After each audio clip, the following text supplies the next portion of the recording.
নমস্কার। যে upper primary গুরুত্বপূর্ণ মামলা উঠতে চলেছে, ডিভিশন বেঞ্চে জাজমেন্ট হতে চলেছে, মামলার জাজমেন্ট। তো আপার প্রাইমারি দীর্ঘ প্রায় 10 বছর, 8 বছর হয়ে গেল। তো বিভিন্ন ক্ষেত্রে কিন্তু বিভিন্ন জটিলতা সৃষ্টি হয়েছে এবং মামলা হয়েছে, সেই জন্য কিন্তু দীর্ঘ দিন ধরে এটা চলতে থাকে এবং আজকে কিন্তু ফাইনাল জাজমেন্ট হওয়ার কথা 28শে আগস্ট 2024।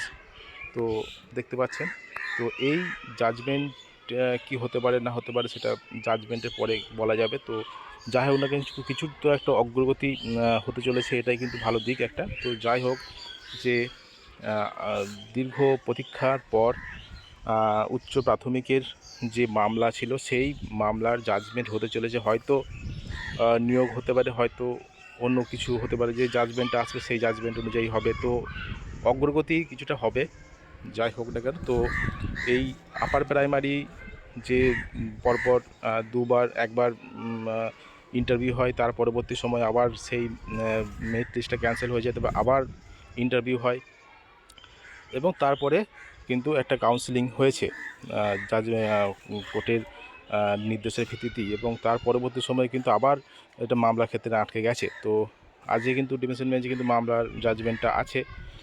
কি নির্দেশ আসে দেখা যাক।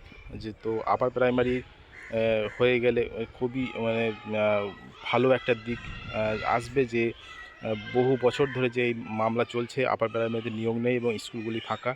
তো এই নিয়োগটা হলে কিন্তু স্কুলগুলো কিছু শিক্ষক পাবে এবং সেটা কিন্তু শিক্ষক ক্ষেত্রে কিছুটা অগ্রগতি হবে।